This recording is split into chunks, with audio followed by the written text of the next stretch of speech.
أعوذ بالله من الشيطان الرجيم.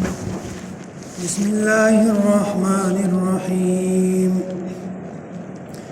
يا أيها الذين آمنوا كتب عليكم الصيام كما كتب على الذين من قبلكم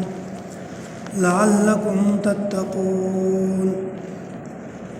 وقال النبي صلى الله عليه وسلم: من صام رمضان إيمانا واحتسابا غفر له ما تقدم من ذنبه. اللهم صل على محمد وعلى آل محمد كما صليت على إبراهيم وعلى آل إبراهيم إنك حميد مجيد. اللهم بارك على محمد وعلى آل محمد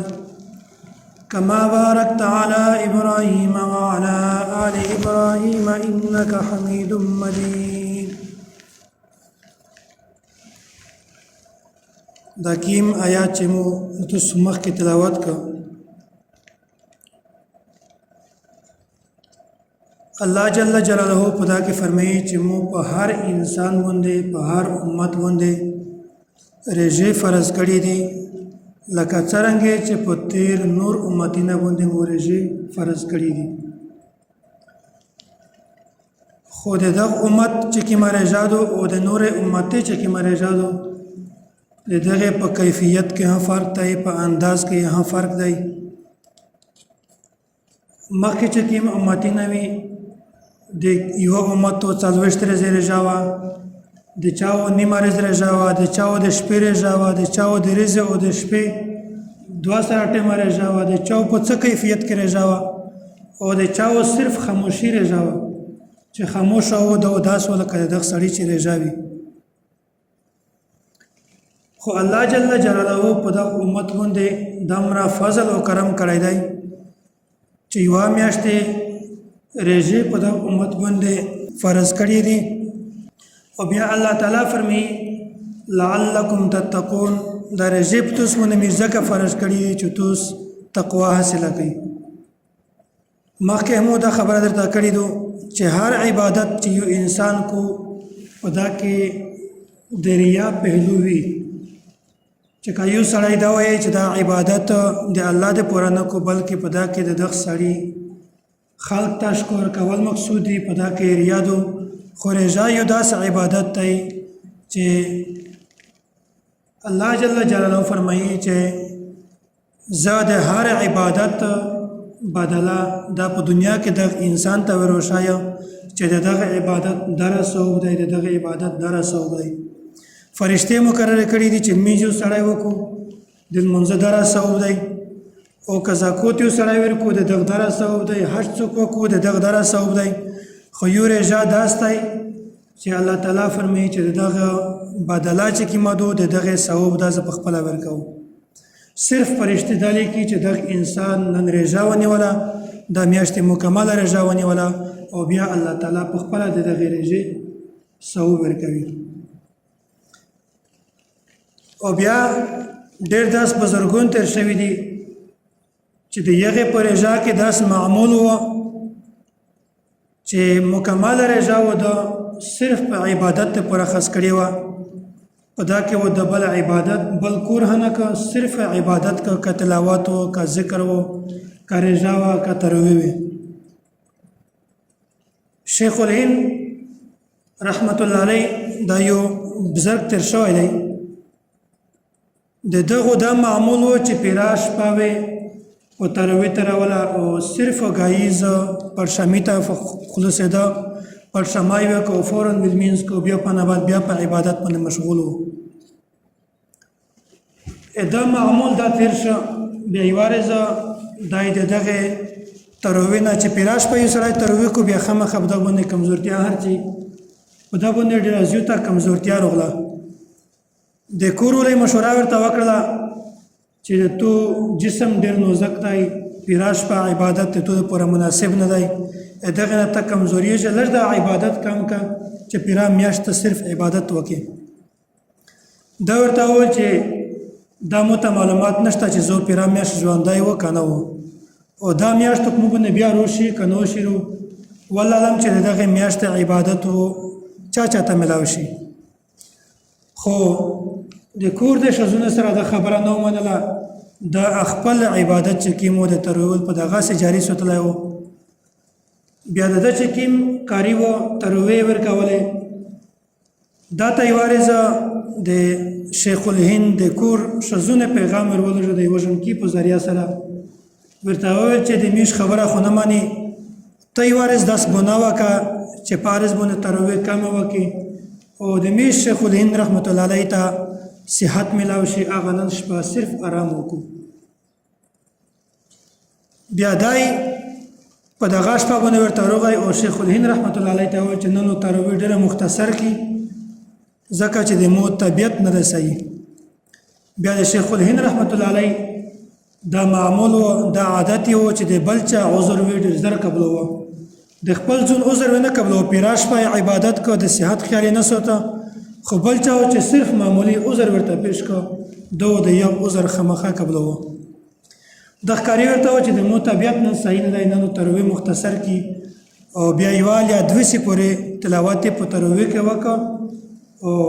شیخ الهند رحمت الله علیه ورته و چې ته اوس کور ته ماڅه، د تو صحت صحیح نه دی، ته په کور کې آرام وکړه. کاری د شیخ الهند آرام د پورا ترویې مختصر کړی او شیخ الهند وویل چې کاری په بیمور دی، د دغه صحت صحیح نه دی. ورته وویل چې د مو په کمره ده، په دا کمره کې آرام وکړه.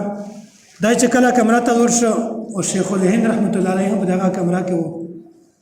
بیا دا لیټ بند کو او دروازه یې بند کړله. کله چې نیمه شپه شوله، د ښکاري وویل چې د مو سترګې کلاو شوله چې یو سړی د مو په پښې باندې لګیا دی، د مو پښې ټینګوي. کسه د شیخ الهند غوندې سړی د یوه قاري د یوه کس پښې ټینګول دا یوه وړه خبره نه ده. دا چې زه ډېر سخت په سوچ کې شو چې د مو پیر د مو مرشد دا نن شپه د مو پښې ټینګوي، د مو آرام دپاره، مو د راحت دپاره. بیا د ښکاري ورته وویل چې که یوره تو ټوله شپه په ویشه تېرولی، خو مو ته د ویلي وای مو د قرآن تلاوت درته کړی او تو اورېدلی. بیا دا کاری چک شه، خوب یې پرېیش او د پیرا شپه بیا مثلا باندې ودرېده او پیرا شپه یې تلاوت کو او د شیخ الهند رحمت الله علیه د دغه کاري تلاوت اورېده. د روژې په میاشت کې د عبادت دپاره خپله کمزورتیا، خپله بیموري، خپل مصروفیات، خپل مشکلات هر شی قربانول، خو د روژې په میاشت کې عبادت دا دی خامخا کړو. دا یو کم عبادت نه دی چې په یوه شپه کې ټوله شپه دی په ترویې باندې لګیا وي او قرآن کریم اروي. او داسې د فضایل اعمال چې کوم شیخ الحدیث دی مولانا زکریا رحمت الله علیه دا یې چې د مو د خپل اکابر چې کوم علما چې کوم عادت دی د یو مطابق مو عبادت کو او خپل معمولات مې وي، مصروفیات مې وي. د دغه دا مصروفیات وي چې پیرا روزه د په تلاوت باندې تراوله. او بیا دای چې کله د غایز نه په تلاوت باندې لګیا دی او یو ټیم باندې د یو ملګری راغی چې د وړي کولی یو ډېر ازود مزاجه یو ملګری و. دا ورته راغی، سلام یې وروچو. مولانا زکریا رحمت الله علیه فرمایي چې مو د سلام جواب ورکړو. او بیا د اینوسته د مو سره دا سوچ کړی دی د مو ملګري چې اوس مولانا زکریا رحمت الله علیه د مو سره خبره شریکو او گپ شپ ورسره شریکو. یعنی چې مولانا زکریا رحمت الله علیه او تلاوت باندې مشغوله شو. د سړی په مفت چټ ته راونه په لمونځ نه بعد کمره ته وړي، په کمره کې نوستي او زه تلاوت کو دای متکسي. بیا چې کله د مازدیګر د لمونځ ټیم شو، زه بیا لمونځ ته ووتم چې زه کله لمونځ مو وکړه، دغه د مو سره لمونځ وکړه. چې کله زه بیا کمره ته راغلم او چې دا کاس ته ملګری په مفت چټ ته راوند دی کمره ته راغی او زه بیا په د په تلاوت باندې ولدم چې زه په تلاوت مشغول شو. د سره مو خبره مجلسینه مې نه وکړم. وای چې په اخر کې ورته وویل چې دا رجا خو په میش باندې هر څه خدا سے نرچ لکه تبه چې همیشه یو سړی تبه نیولی وي. وای چې مولانا زکریا رحمت الله علیه و د ریزه په عبادت باندې داره مشغول و لکه یو سړی چې تبه ونسي او د دنه یا یو بیمور شي، داس بیمور وي چې پیرا میاشت دنه د ریزه عبادت پوته شي او ورسته ارمون کو چې کاش د بیمور نه وای مو دغه میاشت عبادت کړی وای. دا سوچ چې مولانا زکریا رحمت الله علیه پیرام میاشت داسې په عبادت کو تراوله دا سوچ کړی لکه تبه چې نیولای وي. او دغه مقصد صرف دا نه دی چې آیا پر رجا کې د یو کس ته بل کس سره جمع کول یا د تشاور سره کو غب شپ د سره لګوي، بلکې دغه خبره بیانول مقصد دا دی چې یو انسان پر رجا کې دامه مصروفي چې هغه خپل ملګری ته هر ټیم نشي ورکولای. الله پاک ته میشتو ته هر مصروفه ژوندۍ نصیب کو چې میش همیشه هر وخت هر عمل د الله تعالی په لار کې وي او هر عمل د میش د الله تعالی په لار کې قبول شي. او بل په دا میاشت کې که یو انسان ډېر اعمال کو تلاوت هم کو رژنسی او قدرتی خبره د انسان همیشه د غیبت نه په حفاظت کوي، د بدنظری نه په حفاظت کوي او داسې د غلطه خواهشات نه په حفاظت کوي. د غیبت دمره سخت ګناه دو په حدیث مبارک کې راځي چې الغیبت اشد من الزنا. په ظاهر خو میشتوسته په ټول نه سخت او غټه ګناه دا زنا په نظر چې او دوه غټه، خو غیبت چې کوم دی دا په زنا نه ډېره سخته ګناه ده. د نبی علیه الصلاة والسلام په دور کې دوی ښځونه وې دغه غیبت کې د خلکې بیا دې په دا میاشت کې رژه نیولې وه او د رژې نه دمه تانګې شولې چې دغه ښځې مرګ ته ورنږدې شولې، د لوږې نه وي یا د تندې نه وي. خو بهرحال دغه دوی ښځونه خبرې نبی علیه الصلاة والسلام په خدمت کې پیش کړ، ورته وویل چې داسې دوی ښځونه دي دغه رژه نیولې وه او وروسته رژې نه دمه تانګې شوي دي چې بالکل مرګ ته نږدې شوي دي. نبی علیه الصلاة والسلام ورته وویل چې دغه ښځې ته وایه چې دوی دا غرغره وکړو. کله چې دغه ښځې په خوله باندې یې به وغړولې او دغې د خولې نه د غوښې خورې ولوېدل او نبی علیه الصلاة والسلام په خدمت کې حاضر کړی، ورته وویل چې دغه ښځونه خو غرغره هم وکړه، په خوله یې به وغړولې او د خولې نه یې د غوښې خورې ولوېدل. نبی علیه الصلاة والسلام ورته وفرمیل چې دا هغه ښځونه دي چې دوی رژه نیولې ده خو د رژې ثواب دوی ته نه میلاویږي، ځکه چې په رژه کې عبادت کړل، په رژه کې که کومې سړي رژه نیولې په دا رژه کې یو سړی غیبت وکړو، دا غیبت د انسان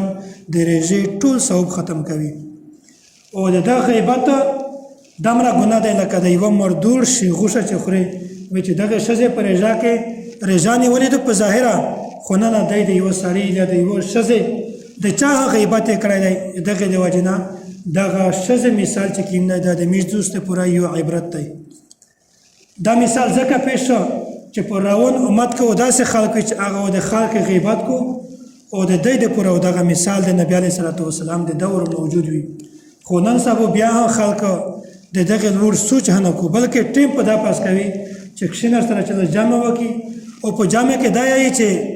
خدای پاک د غیبت کوي نه دا خبره اول ورته وکړو وروسته پسې شیري شي. دا ته نه کسي چې زه اوس غیبت که تعریف یې که څه خبره کوي. غیبت دا ته وایي چې په د یوه سړي غلط وي، نقصان وي، په ده کې ګناهګور وي، یوه ګناه کو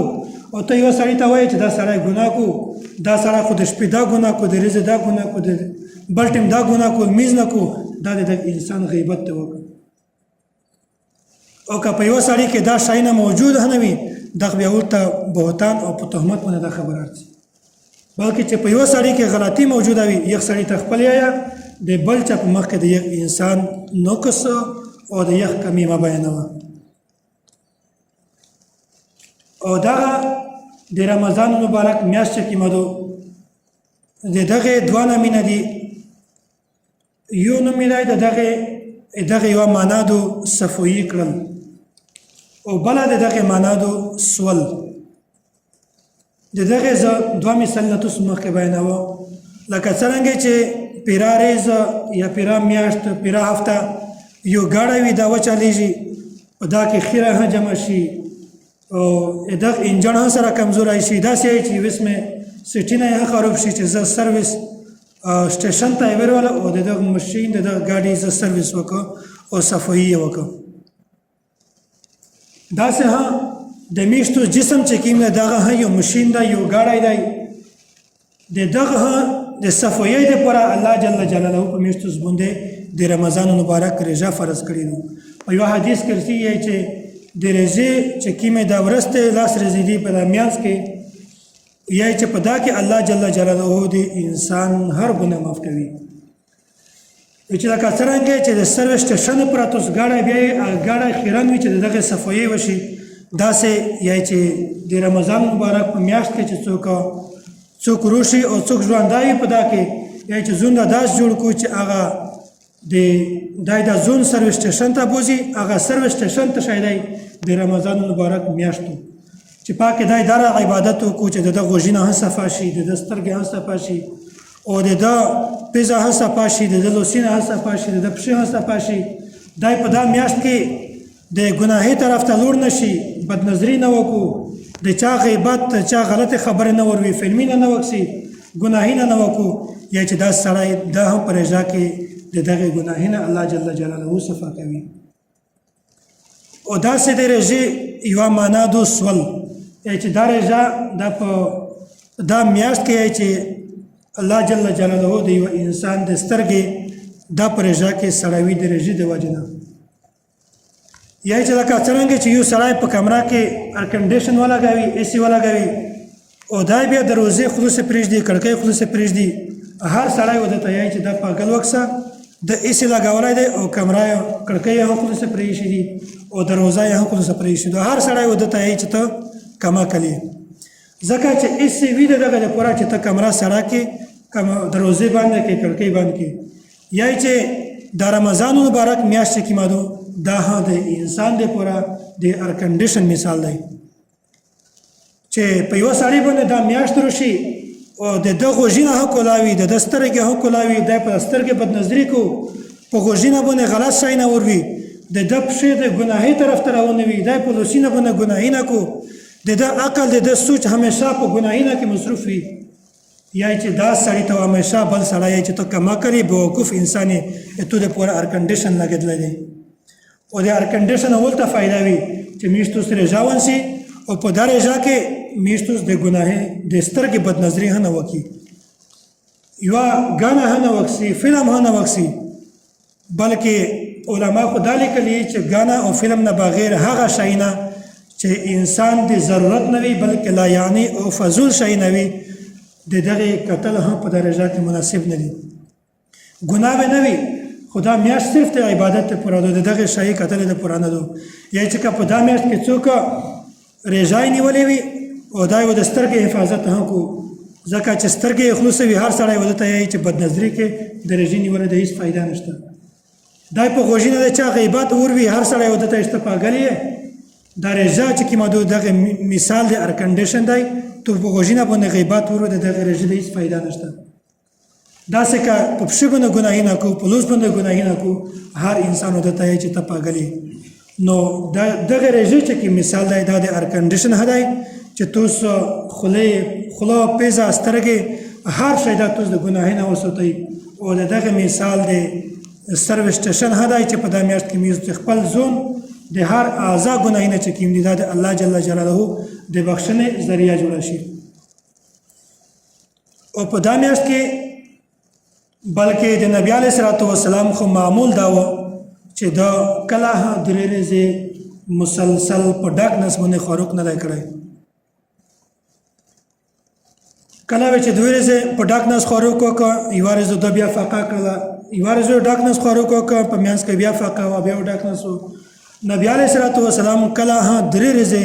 مسلسل په ډاک نس باندې خوراک نه کړی یو ورځ د نبی علیه الصلاۃ والسلام لیر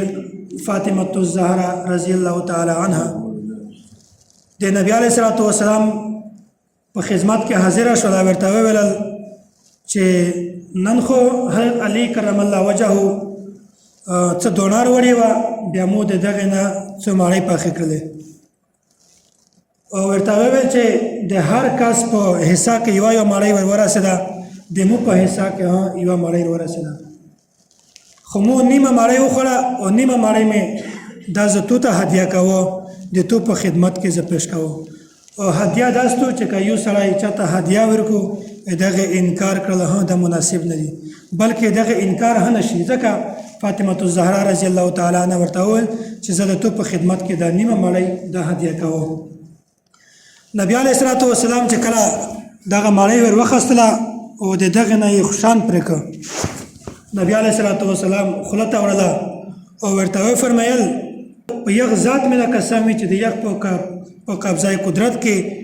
د تو پلور د نبی علیه الصلاة والسلام روح دی او جسم دی چې هغه د مو روح ایستلی شي او که خوښه شي نه وبوسي، یا چې د یغ په ذات مې دا قسم وي چې مو د یوې سفره چې مو درې ورځې دغه خپله میده ته د مړۍ یوه لقمه هم نه دو تېره کړې. درې ورځې نبي علیه صلات وسلام وږی تېر شوی و، بلکې حضرت فاطمه الزهرا رضی الله تعالی عنها د رشتهدارۍ په وجه سره هم چې دا یې پلور و او د ګاونډیتوب په وجه سره هم د نبي علیه صلات وسلام په خدمت کې د مړۍ حاضر پیش کړله او ورته وویل چې دا مړۍ مې صرف تو د خدمت پوره پیش کړې دو. او نبي علیه صلات وسلام بیا دا هم ورته وویل، مشهوره خبره دا وه چې درې ورځې مسلسل د په ډک نس مړۍ نه دو خوړلې، خو نبي علیه صلات وسلام په دغه وخت کې ورته وویل چې مو دا قسم په یغ ذات باندې چې د یغ په قبضه کې د مو جان دی د مو روح دی چې مو درې ورځې دغه خپله میده ته یوه لقمه هم نه دو تېره کړې. او داسې یو صحابي دی حضرت ابی ابن کعب رضی الله تعالی عنه، د دغه نه یو صحابي پوښتنه وکړه چې تقوا څه شی دی، د تقوا معنا څه شی دی، تعریف یې څه شی دی. بیا دا ورته وویل چې ته چیرې په ازغنه لار باندې تللی یې چې په یغ ځای کې ازغي وي یا چې کوم د نن سبو ازغان تور دی دا لګېدلی وي، دا ورته وویل چې په داسې لار باندې ته چیرې تللی یې. دغه صحابي ورته وویل چې زه بار بار په دغه لار باندې تللی یم. بیا ورته وویل چې کله په دا لار باندې څې د تو د تګ کیفیت څرنګه وي، دا ورته وویل چې زه واسکاټ هم سره روان څه، زه پرتیګ هم سره ټول که، زه خط هم سره روان څه، لمن هم روان څه، چې داسې نه وي چې د مو دا لمن په د ازغي کې یا د مو ټکری په د ازغي کې ښخ شي. دا ورته وویل چې بس د دغه نوم تقوا ده. که یو انسان همیشه ژوند 24 غنټې ژوند دا په داس کې تېر کو چې د ده په لمن باندې هغه ګړ نه ولګي، ته ګړ مطلب دا چې ګناه نه ولګي، د لوسینه هم داسې وي چې هغه ګناه د یغه نه ګناه نشي صدره، د پښې هم داسې معصومې وي چې هغه ګناه نه وکړو، د سترګې هم داسې وي چې هغه ګناه نه وکړو. دا سړی متقي دی او دا پرهیزګوری دی. د پرهیزګوري سړي د متقي سړي ښکر نه وي چې په جواب ته یې لګېدلی په دا سړی متقي دی، بلکې چې کوم یو سړی د ګناهي نه محفوظه شي بس دا سړی پرهیزګوری دی. یعنې چې اصل رجا هم دا ته یې چې په رجا کې د انسان لوس هم محفوظ وي د ګناهي نه، سترګې هم محفوظ وي، پښې هم محفوظ وي، او داسې د جسم هر اندام د ګناهي نه محفوظ وي. او د رژې په یو قسم کې موږ ته بیان کړې وه چې د رژې یو هغه قسم دی چې د یغې مقابله و د سرې زرې په اندازه باندې ورکوي، او بل داس وي چې د سپینې زرې په حساب باندې، بل داس چې د یسپنې په حساب باندې وایي چې بعض رژې هغه دي چې یغې ته و د یغې بدله چې کومه ده، د یغې اجر چې کومه دی هغه و د خورې په مقابله کې ورکوي. یعنی دا لوړ حیثیت ونوي. یو سړی ورژا ونسي او دا یو په د پیرارش کې ګناهي نه کو، دا یو موبایل کې غلط شی نه کسي، دا یو بدنظري کو، دا یو غیبت کو، یا یو غیبت په غوږینه باندې وروي، دا یو په لوسو ګناهي نه کو، یا په پښې ګناهي نه کو. دغه دپاره فقها لیکلي دي یا چې د دغې رژو هېڅ ثواب نه ورته، صرف د لوږې او د تندې نه دته صرف لوږه وي او دته صرف تنده وي، دغه نه بغیر و دغه انسان ته بلې ته شی نه میلاویږي. او بل دا رژه داسې یو عبادت دی چې الله جل جلاله هر انسان ته د هر عمل د هر نیک کور بدله ورکوي. خو کله چې یو انسان د رژه ونسي بیا فرشته ته وایي چې صرف یې دم راولیکه چې دغه انسان رژه نیولې، باقي د دغه اجر او د دغه ثواب دا د مو چاردو، د دغه بدله او د دغه اجر دا زه په خپله باندې ورکوم. الله جل جلاله دا میشتو ستا د صحیح رژې نیولې توفیق نصیب کو او د دغې میاشتې احترام کړی توفیق نصیب کو. واخر دعوانا ان الحمدلله رب العالمین. د اعتکاف متعلق د یوه خبره چې شلم رژه باندې مستقل بیانو د اعتکاف فضایل او د اعتکاف مسائل دا پر روانه رژه باندې وي، خو صرف دا مره ده چې د شلم رژه چې کومه ده په ماشوم نه مخکې و جمعو ته تعظیم رسول د ضروري دي. او که په کلی کې یو کس اعتکاف نه وکړو په دا ټول کس دا ټول چې کوم کلی دی دا ګناهګور دی او که یو کس اعتکاف وکړو دا ټول کلی په خلوص دی او د اعتکاف نیت چې کوم دی دا په ژبه سره ضروري نه دی د عربي الفاظ ورته ضروري نه دي بس صرف په زړه کې دومره نیت پکار دی چې زه د رمضان مبارکه د اخري لاس ورځې چې کومې دي دغه د سنت اعتکاف نیت کړو ځکه چې اعتکاف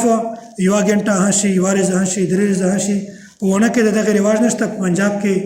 داسې خلک هم شته چې درې ورځې ترڅي یوه ورځ ترڅي څلور ورځې ترڅي پنځه ورځې ترڅي هغه نفلي اعتکاف دی او سنت اعتکاف چې کوم دی هغه لس ورځې دی واخر دعوانا ان الحمد لله رب العالمین امین الحمد لله رب العالمین ربنا فاغفر لنا ذنوبنا وكفر عنا سيئاتنا وتوفنا مع الابرار رب اجعلني مقيم الصلاة ومن ذريتي ربنا وتقبل دعاء رب ارحمهما كما ربياني صغيرا اللهم اتب علينا قبل الموت وارحم علينا عند الموت وسهل علينا سكرات الموت ولا تعذبنا بعد الموت پروردگار عالم چې کوم وویل او څم ورودل په دا باندې عمل کړل توفیق نصیب کا الہ العالمین چې کوم غلطي په دا کې میږ نشوي دي کوتاهي شوي دي پروردگار عالم په دا باندې د عفو کلام تیر کا الہ العالمین چې کوم حسنات کې مې نه کمیش کړی دي پروردگار عالم په خپل دربار کې قبول منزل وګرځوا الہ العالمین چې کوم میږ ګناهونه کړی دي په دغه میاشت کې په دغه میاشت نه مخ پروردگار عالم ته په دربار کې میشت توبه وکړي الہ العالمین د میږ د ګناهونه معاف کا الہ العالمین آئنده د ګناه توفیق مر نصیب کوا الہ العالمین د ګناه سره نفرت پیدا کا الہ العالمین د نیک اعمال سره محبت پیدا کا پروردگار عالم چې څوک هم بیمارون دي شفا کامله عاجله د روح صحت ته پرور نصیب کا الہ العالمین د بهر نه ډېر خلق ونه تر وندای دي ته پلیار کې مشکلات دي الہ العالمین د په صحیح سلامتی سره په صحیح امن سره په عافیت سره کورین در ورسوه الہ العالمین د هلیاره هر مشکلات ختم کا پروردگار عالم د دې په کاروبارینه کې برکت اوچوا الہ العالمین چې کیم دغه دنیا ته تللی یغه ټوله ته جنت الفردوس ور نصیب کا الہ العالمین قبر د جنت بخښنه او بخښه جوړه کا